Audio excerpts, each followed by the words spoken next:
Hello friends. So today we are going to solve the questions from heat and thermodynamics, and total we are going to solve 4 questions, and these questions are from the year 1985. One question,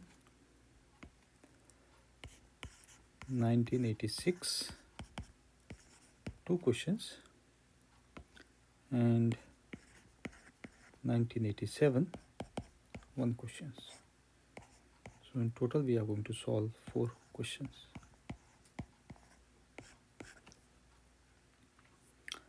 So first question,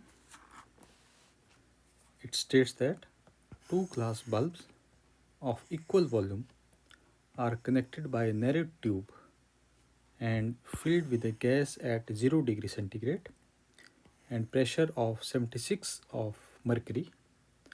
One of the bulbs is then placed in water bath maintained at 62 degrees centigrade. What is the new value of the pressure inside the bulbs? The volume of the connecting tube is negligible. So basically, we are given that there are two bulbs which are having equal volume, and they are filled with initial temperature is both is our, we can say, 0 degree centigrade.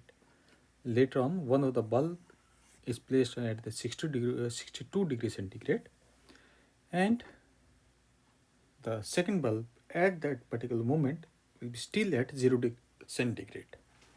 Okay. So let's start with the initial condition.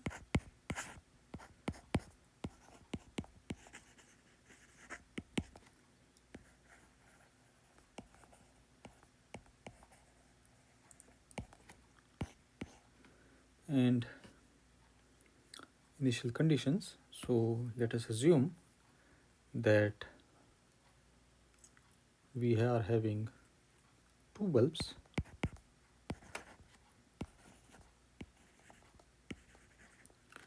and of equal volume,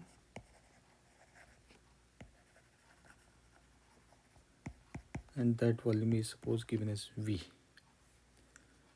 Therefore, we can say the total initial volume rather, total initial volume, let us call this as our Vt, will be equal to volume of first plus volume of second. So obviously V1 is equal to V2 is equal to V, so we can write this as 2V. And we are having initial temperature,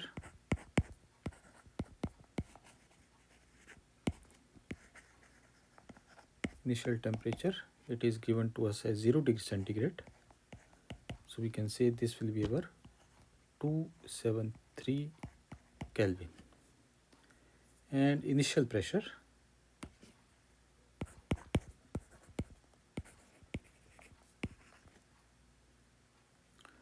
and let us call this as T0, and we are having initial pressure, let us call this as P0, which is 76 centimeter of mercury.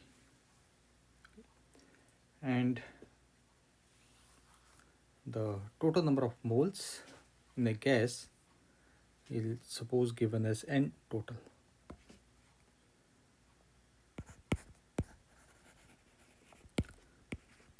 Total number of moles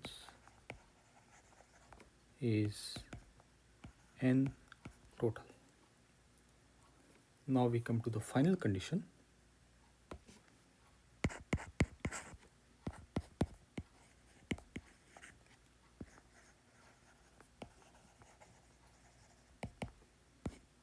And the final condition, one bulb is basically put in the warm bath, so its temperature is going to increase.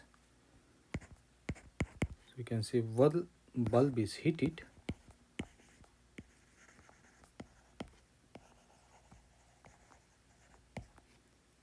to, let us suppose that temperature we will call as T1, which is our 62 degrees centigrade, and that will be our 335 Kelvin. And the other bulb, second bulb, that is going to remain at T0, which is our 0 degree centigrade or 273 Kelvin. And it is said that the volume of the tube is negligible, so the total final volume remains same.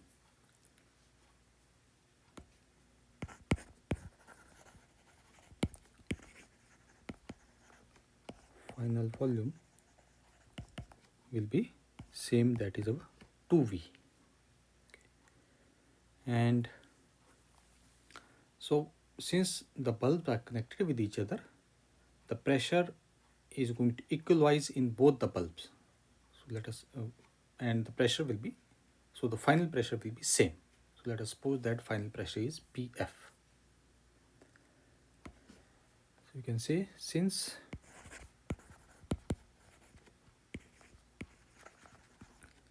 bulbs are connected,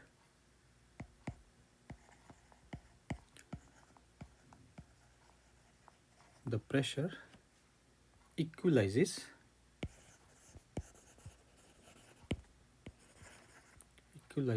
across both bulbs. Therefore, we can say that the final pressure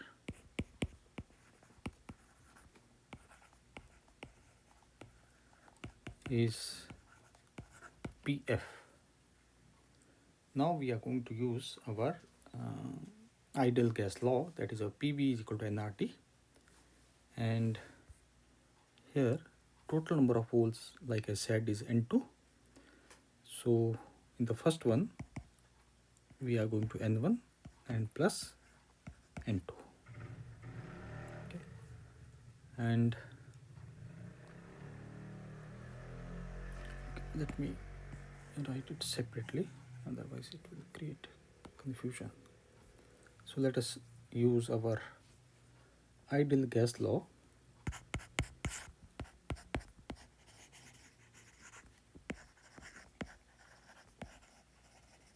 Ideal gas law, which gives us that our PV is equal to nRT.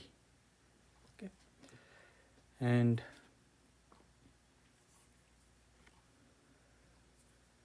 let us use this in the initial state first. So we can see initial state,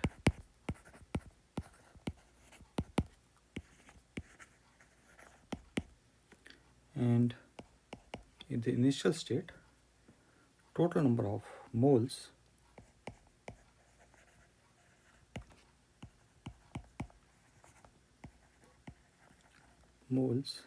in both bulbs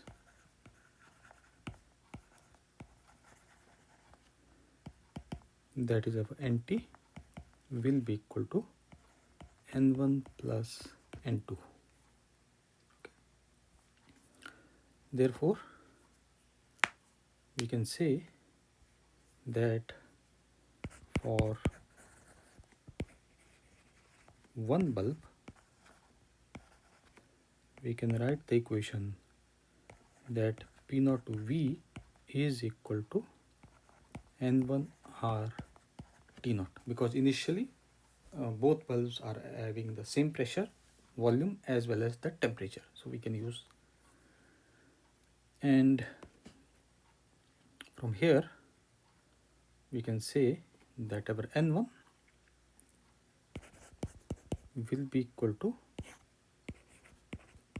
P0V times R T0, and initially both bulbs are identical. So you can say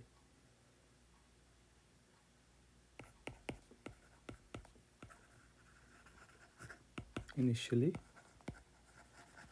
both bulbs are identical,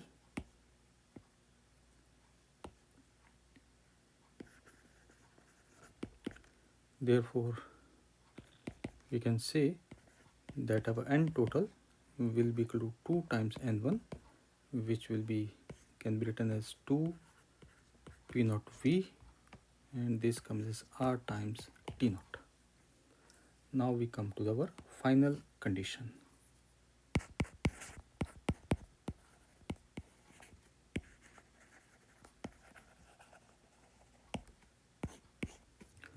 And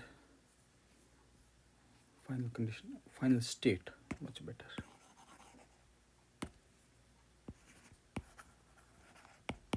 We have the final state,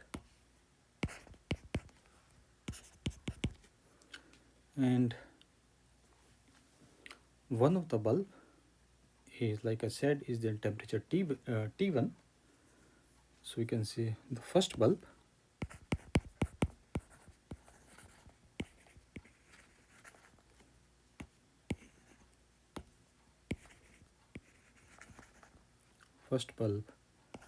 that is at a temperature of 335 Kelvin, and for that we can write the equation that our PF V is equal to N1 prime and R T1. So from here we can write our N1 prime is equal to our PF V R T1. Now we come to the second bulb, and second bulb is still at the temperature of T0, which is our 273 Kelvin. But like I said, that the pressure in both the bulb will be equalized, so we can say our PF times V is equal to N2 prime R T0. From here we can say our N2 prime will be equal to PF times V, and we have this as R times T2. And we know that the total number of moles will be conserved. So it means total number of moles still will be our NT. Okay. Individual mole in the respective the bulbs is going to change, but the total number of moles will be still our N total. So we can write that since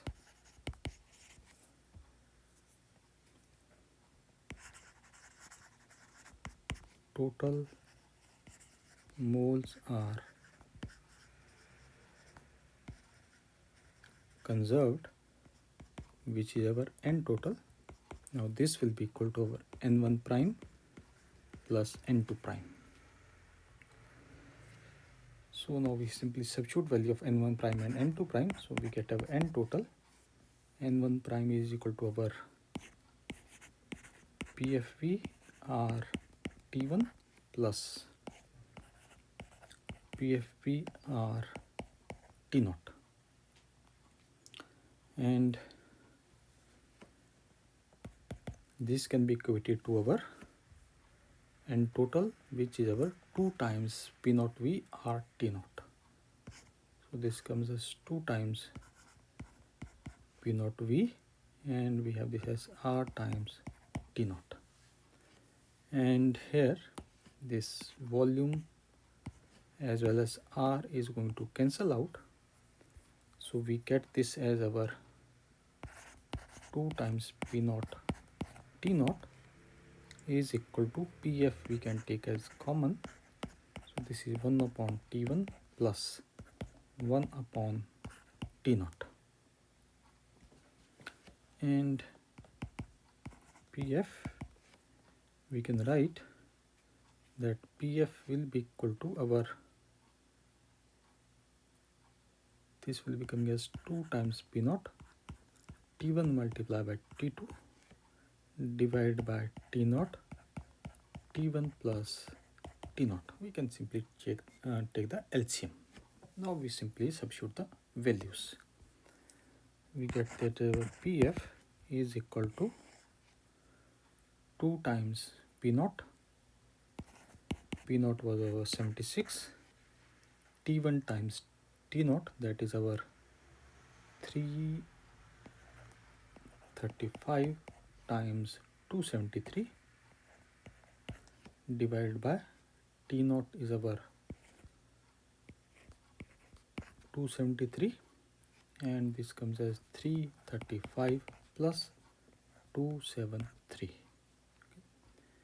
and this calculation will be giving us approximately 83.33. I think this was the final pressure. Yes. So the final pressure comes as our 83.33. Next question.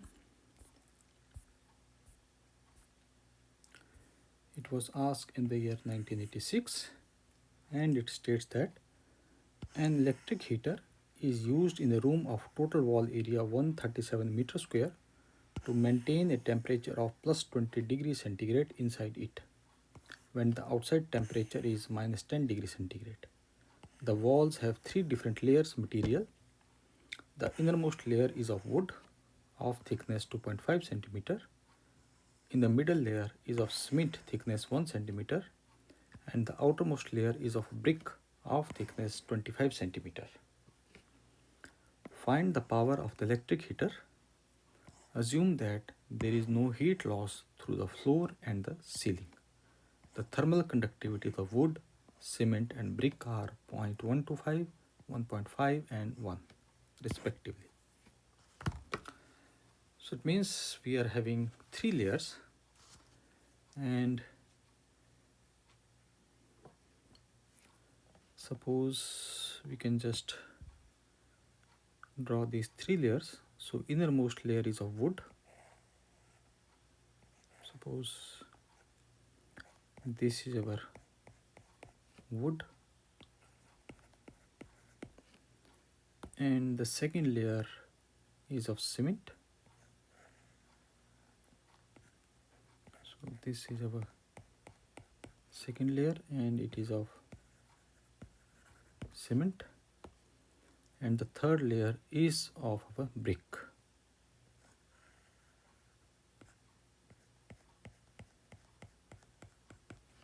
And this is our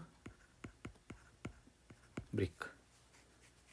And on the left side we assume that it is our room, and on the right side we assume that is our outside. So from this picture it is quite clear that the heat loss is, or rather we can say it is also given that there is no heat loss from the floor as well as the ceiling. So entire heat loss will be only the walls. And from this we can see these walls are connected in series, so therefore heat is going to flow sequentially in each layer. Okay. And the heat rate, transfer rate is same through each layer in steady state. So the heat is going to flow sequentially to the outside. So we can say that first of all our heat loss occurs via conduction.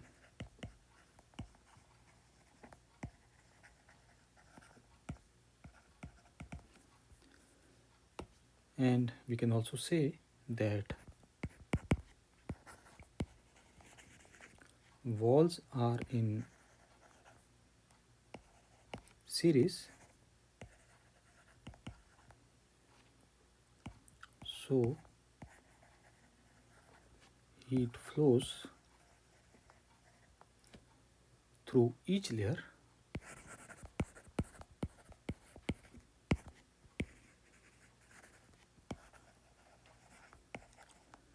sequentially.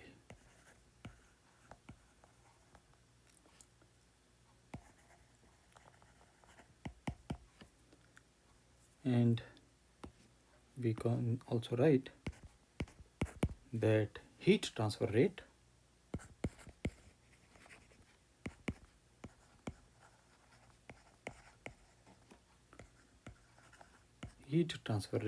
is same through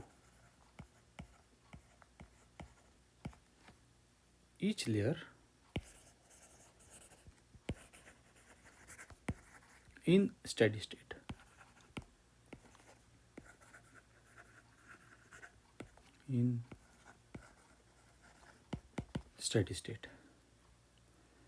And the heat flow will be driven by the temperature difference between inside and outside. And we can also say that temperature difference drives the heat flow.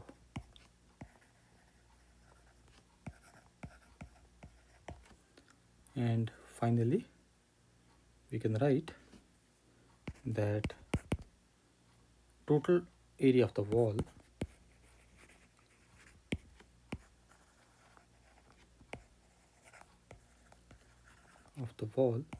let us suppose that is our A, will be equal to our 137 meter square.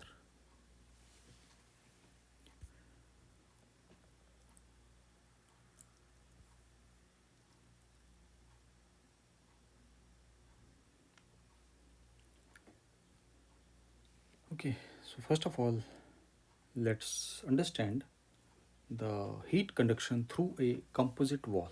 That is a basic formula, because this is a composite wall, and we can say that heat conduction through composite wall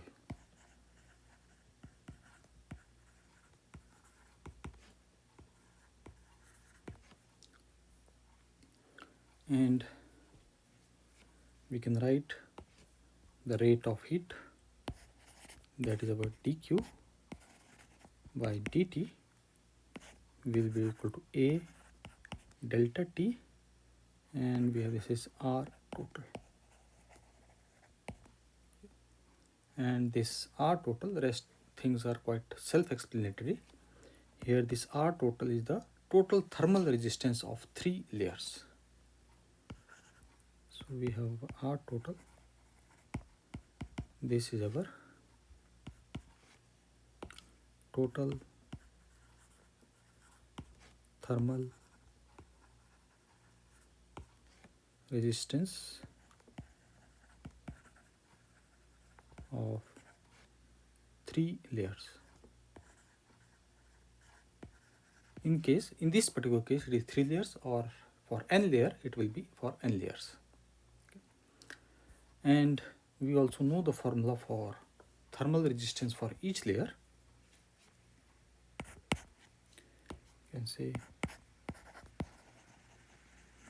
thermal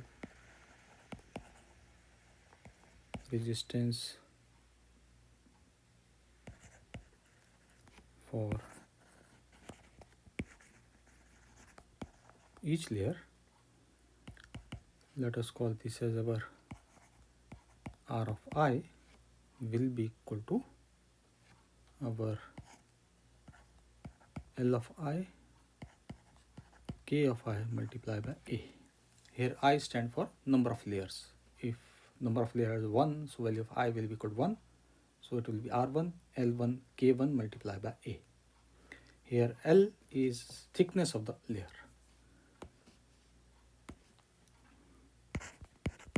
L of I is thickness of layer. and K of I is thermal conductivity of the layer.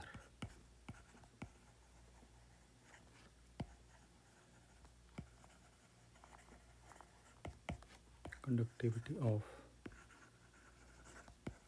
layer, and A is the area. Okay. So let us find out, or we can say calculate the thermal resistivity for each layer. Okay, because area will be same, so we are going to calculate this as a resistance for each layer per unit area.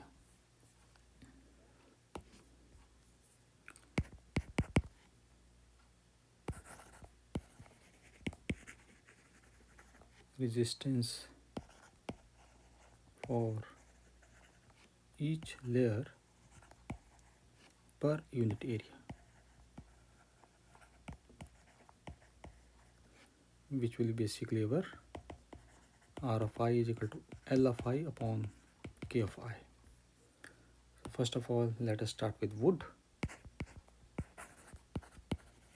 So wood will be R1 is equal to L1 K1, and this comes as 0.25 and 0.125. This comes as 0.2, and then we are having our cement R2 will equal to L2 upon K2, which will be our 0.01 and 1.5, which will be approximately equal to 0.00667. And finally, we are having the brick.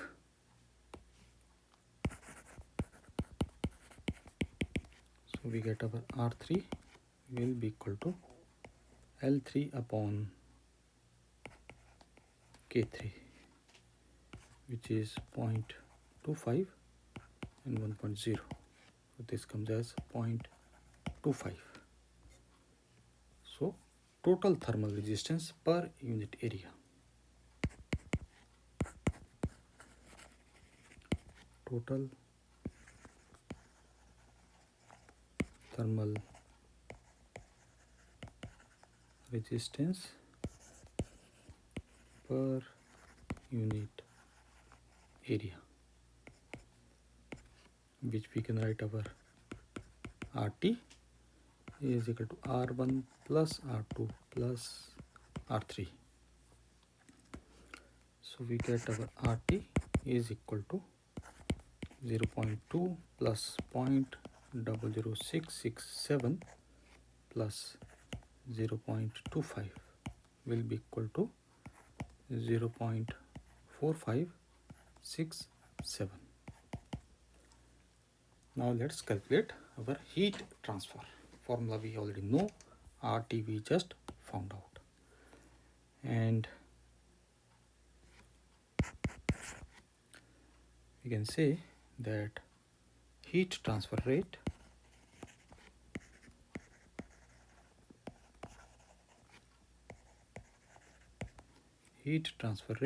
which is our dq by dt is equal to area delta T and R total. So we substitute the value, we get this as dq by dt. Area is our 137 multiplied by temperature differences of 30 degree and RT is 0.4567, and this comes approximately equal to 9000 watts. Okay. So this is the, I think this was the thing which was asked for. Yes, the power of the electric heater will be, because at steady state the power generated by the, we can say, our heater will be equal to the rate of heat transfer. Okay, this is at steady state, because I think I mentioned it somewhere. Yeah, the heat transfer rate in steady state.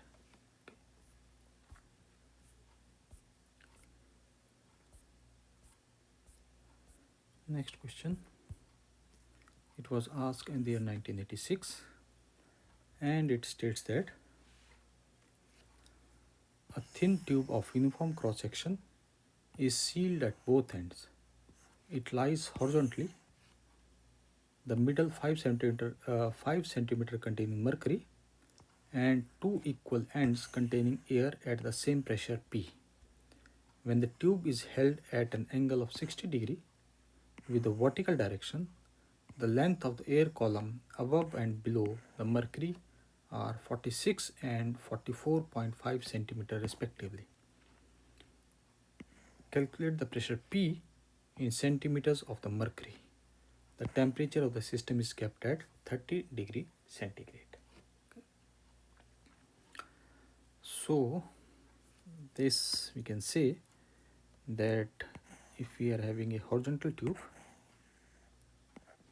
and it says that it lies horizontally, the middle 5 centimeter. So let us assume that this is the middle of 5 centimeter and it contains mercury. So this is our 5 centimeter and the two equal ends. Okay, so let us assume that on the left side the length is L, on the right side the length will be also L for the air. Okay, so this is our mercury, left is also air and right is also our air. And initially the pressure in both columns, air columns, is given as P, and then it is with respect to vertical, this is tilted at an angle of 30 degree. Okay. So this is the angle of you can say vertical with the angle of 60 degree, and the length of the upper air column increases and the lower air column reduces slightly. So this is our lower air column and this is our upper air column. Okay, and this is our 44.5 and the upper is our 46. Okay, and but we have to remember that the total length of the tube is going to remain same, that is 2L plus 5, and in the vertical case also it has to be 2L plus 5. This is not going to change. Okay, and the mercury is still going to occupy the 5 centimeter. So this is mercury of 5 centimeter, and this is our air and this is also our air. And it says that the temperature is constant at 30 degree centigrade. So this is basically this is an isothermal process. So, and we also assume that it has a uniform cross-sectional area A. So let us say that our tube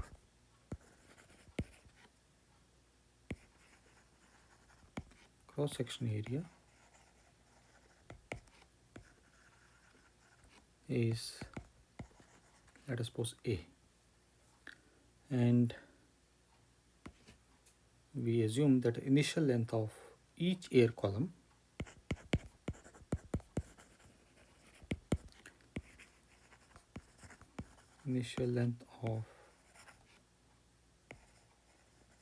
each air column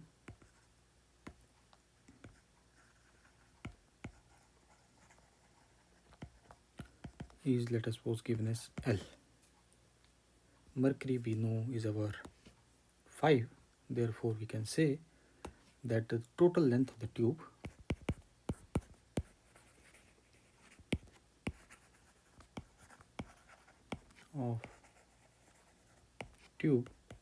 will be equal to 2L plus 5.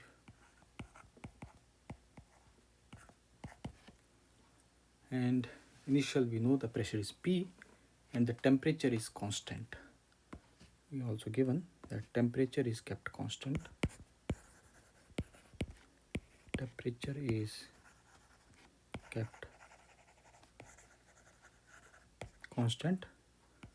Let us suppose that is our T, which is 30 degrees centigrade, or we can say 303 Kelvin. From here we can say isothermal process.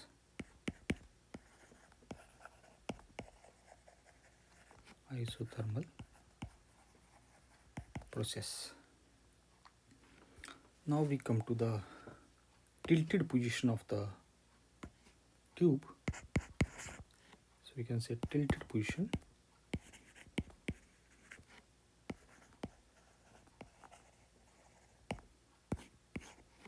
And tilted position, the angle with the vertical is 60, so therefore angle with the horizontal will be our 30. So we can say angle with the horizontal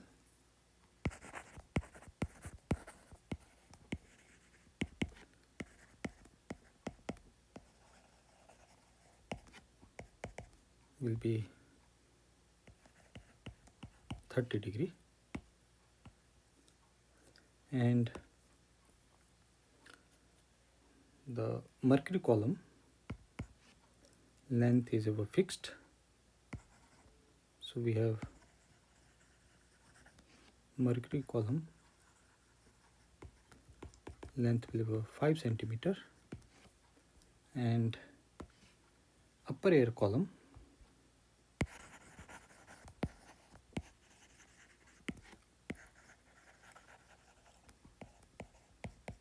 will be over 46 centimeter, and lower air column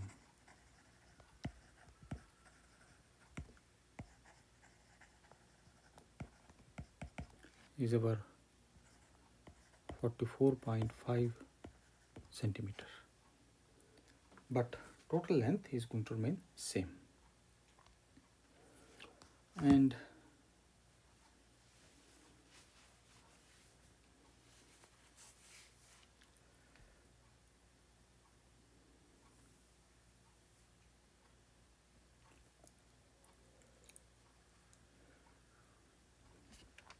so in this tilted position, let's try to understand how the mercury column is going to, or we can say this mercury column contributes the vertical height difference. So we can say that when it is tilted, tube axis, or rather we can say it is given to us, tube axis at an angle of 60 degree to the vertical. Therefore, the vertical length of the component is along the tube will be our cos of 60, that is 0.5.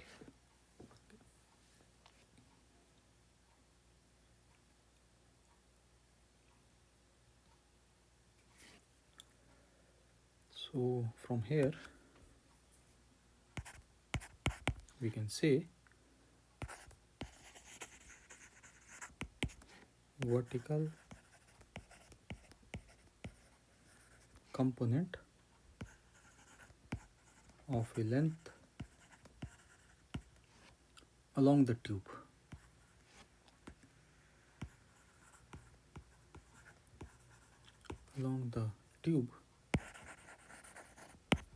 is multiplied by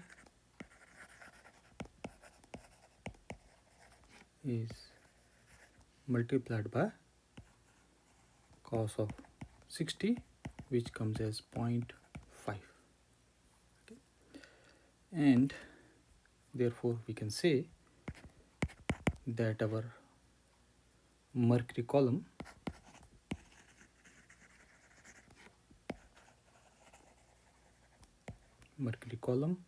contributes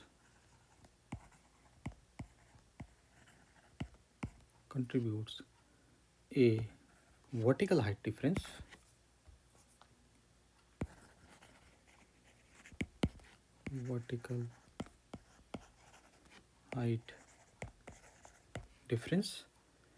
let us suppose we call this as H, because of the mercury will be equal to 5 cos of 60, which comes as 2.5 centimeter.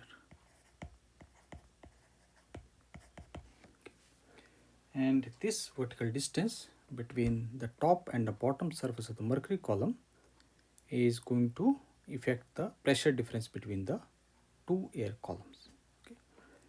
And the upper air column, let us call this as our L1, and the lower air column, let us call this as our L2. Okay. And like we said that the total length is going to remain same, so we can write that our 2L plus 5 will be equal to L1 plus L2 plus 5. We get this as 46 plus 44.5 plus 5, giving us 95.5. Therefore, we can say that value of L, that the total length of the air column, we can say L A will be equal to 45.25 centimeter, and this is initial length of air column. Initial length of air column. Initial means when the tube is horizontal. Tube is horizontal. And when it is tilted, let us assume that pressure in upper air column is P1 and lower is P2. Pressure in upper air column, let us suppose is P1, and lower air column is our P2. And therefore we can write an equation that, like I said, that the mercury is going to create the pressure difference due to its vertical height. So we can say mercury column creates a pressure difference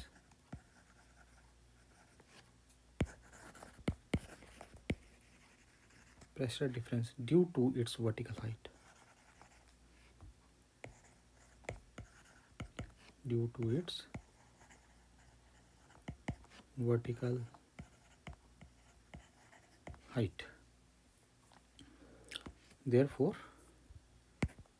we can write the equation that the pressure at the bottom of the mercury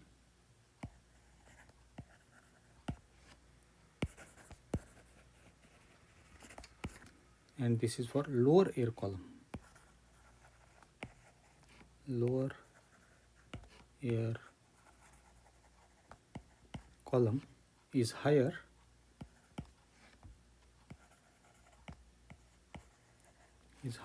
than at the top, that is upper air column.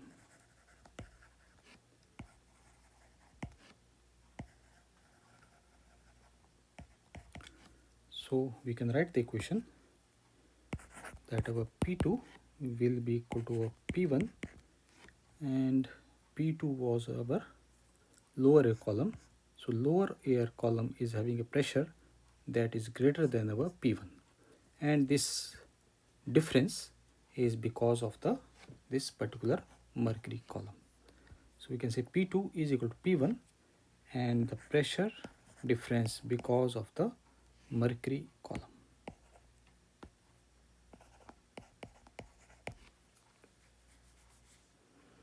And so we can write that our P1 plus and our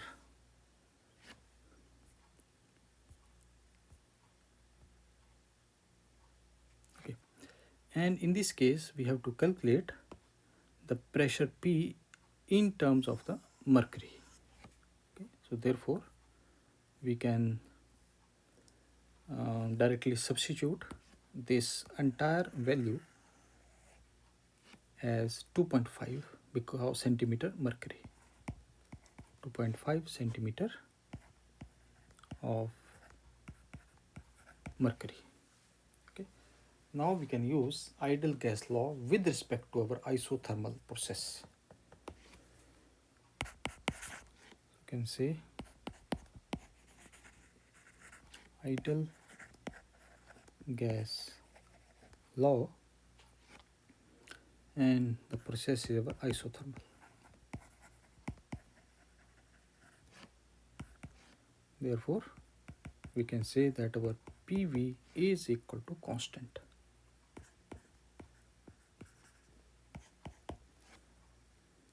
So initially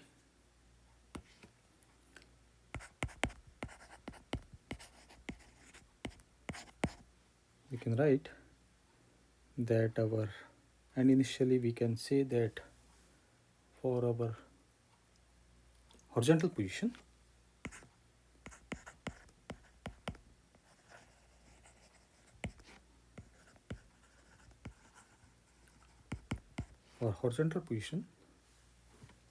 we can write that our volume V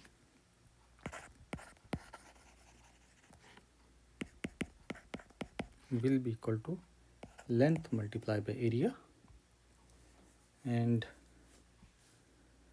length we already found out, that is about 45.25 times area, and pressure we know that is given to us or which we are required to find out is P centimeter of mercury. So pressure is P centimeter of mercury, and from here we can write that number of moles of each air column in each air column, number of moles in each air column. P is equal to nRT, so we can say N is equal to PA and RT, PA and L. This is our PV RT, or we can say N is equal to P L times L times A divided by RT. Now we come to our final state.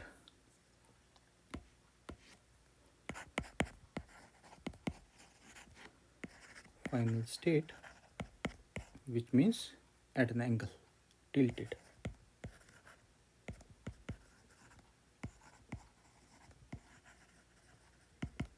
Tilted position, and it is our isothermal you can say process.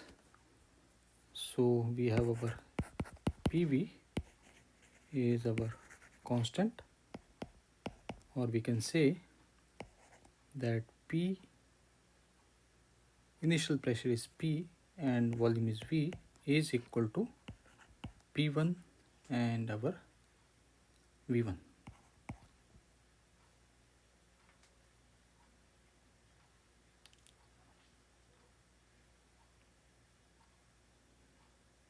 Okay, and volume we already know, this V already know, we write P is equal to V is our 45.25 times A, and P1 and V1, our this V1 is also our, you can say 46 times A. One second. Okay, this is for upper air column. Upper air column. Therefore, we can write that our P1, this A and A is going to cancel out. So we get this as 45.25 divided by 46 times P. So this is entirely for our upper air column. Now we are going to do for lower air column. And for layer or air column, we are going to have our PV is equal to P2 V2, and this gives us P multiplied by our 45.25 times A. This is our P2, and V2 will be our length, that is 44.5 times A. And this A and A cancels out. From here we get our P2 will be equal to 45.25 divided by 44.5 times P. And this is for lower air column.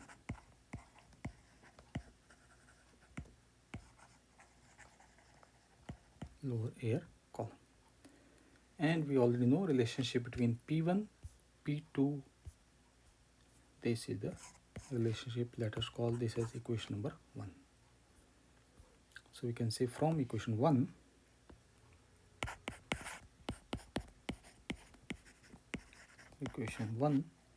we have our P2 is equal to P1 plus 2.5, and we substitute the values.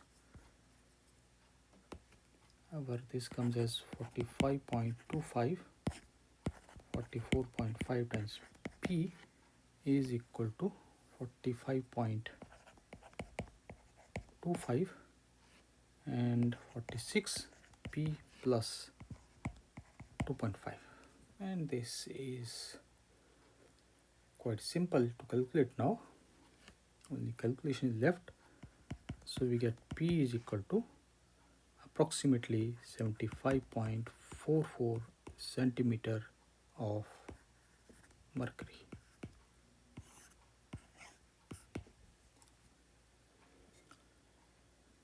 Next question.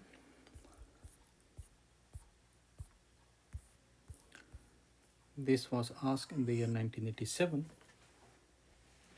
and it states that an ideal gas has a specific heat at constant pressure Cp is equal to 5R/2.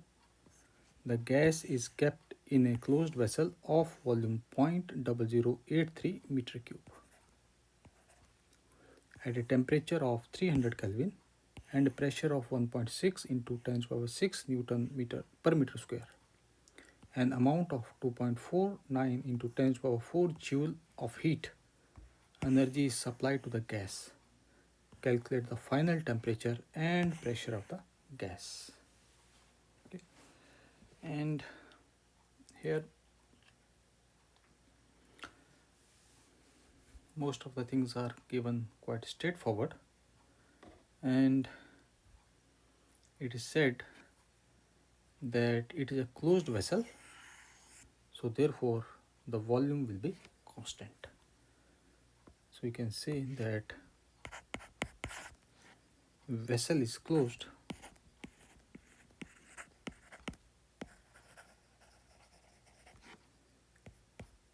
so we can say volume is constant, is constant. From here we can say V1 is equal to V2 is equal to 0.0083. Okay. And if the volume is constant, the entire heat that is being supplied changes the internal energy as along with its temperature of the gas. So we can say that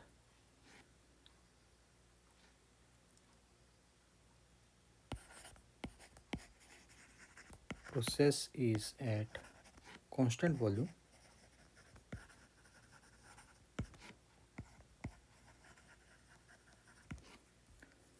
therefore we can write that heat supplied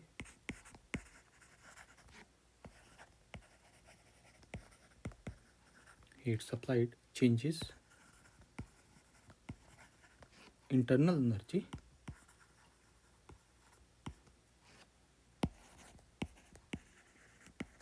and temperature of the gas.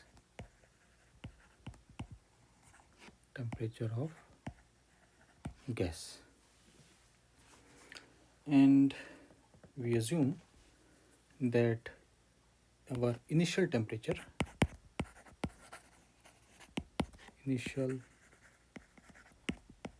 is suppose T1,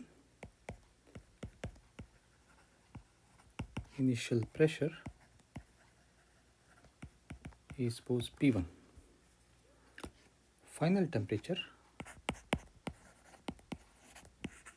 which we are supposed to find out is, let us suppose, T2, and our final pressure which we are also going to find out is our P2, but T1 and P1 is given to us. And we are given that specific heat at constant pressure is given to us. Therefore, from here we can find out the specific heat at constant volume. So we can say that our Cp is equal to Cv plus R, which gives us that our Cv is equal to Cp minus R. Cp is given to us as 5R upon 2 minus R, which comes as 3 by 2 times R. And we can also find out the adiabatic index.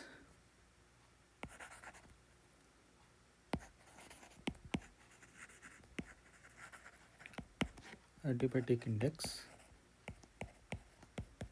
that is our gamma, is equal to Cp upon Cv, which will be coming as 5 upon 3.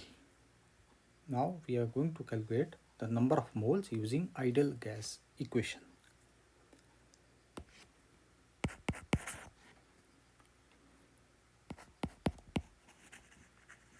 Ideal gas law, which gives us that standard formula is our P V is equal to nRT, and we can write this specifically for initial condition. So for initial, pressure is our P1, volume is our constant, that is V, and temperature is our T1. Therefore from here we can say that the value of N is equal to P1 V, and we have this is R multiplied by T1. So we substitute the values, we get this as N is equal to P1 is given to us as 1.6 into 10 to the power 6 Pascal, volume is our 0.0083, and R is our standard, that is 8314, and T1 is given to us as 300 Kelvin. So we get the number of moles will be approximately equal to 5.32 moles. Now we come to our final temperature, and for that we are going to use first law of thermodynamics. So we can say, and here also we have to mention one thing, that the process is at constant volume, therefore you can say the work done is by the gas will be equal to 0. So I'll put it here also. So we can say volume is constant,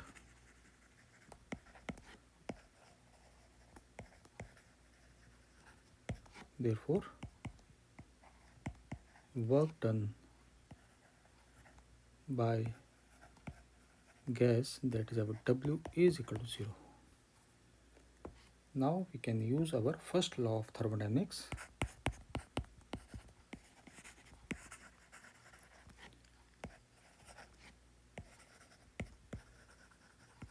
First law of thermodynamics, it gives us that our heat supplied Q is equal to internal energy change plus work done, and work done is 0, therefore we can say that our Q is equal to delta U, and delta U is change in internal energy. So we also know that our delta U is equal to N CV times delta T, which comes as our N T2 minus T1.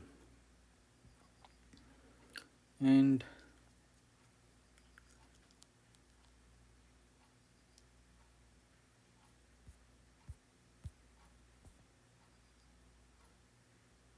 okay, heat supplied is given to us. Okay, let us. So we can say that we are going to find out our T2. So we can say our T2 will be equal to T1 plus Q, and this comes as N 3/2 times R. We substitute the value, and our T1 is our 300 plus Q is given to us as 2.49 into 10 to the power 4. 2.49 into 10 to the power 4. Number of moles we found out is 5.32. Multiply by 3, 2, and this is 8.31. 4. So we can say that our T2 is approximately equal to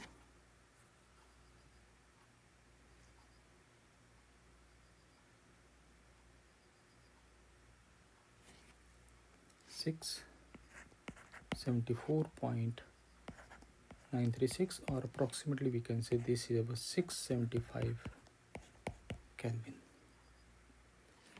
And now we calculate our final pressure. So for that we know that our at constant volume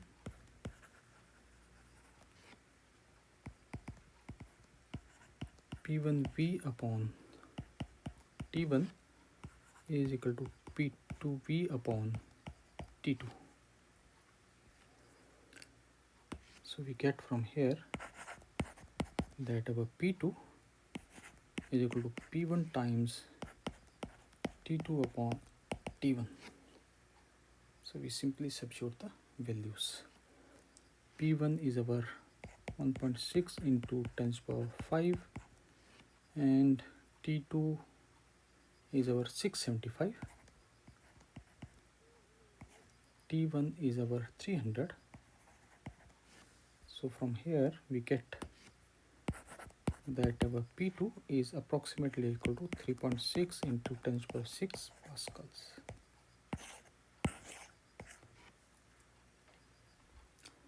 So this completes all the 4 questions. One question was from the year 1985, 2 questions from 1986, and the final question, 4th one, was from 1987. Thank you.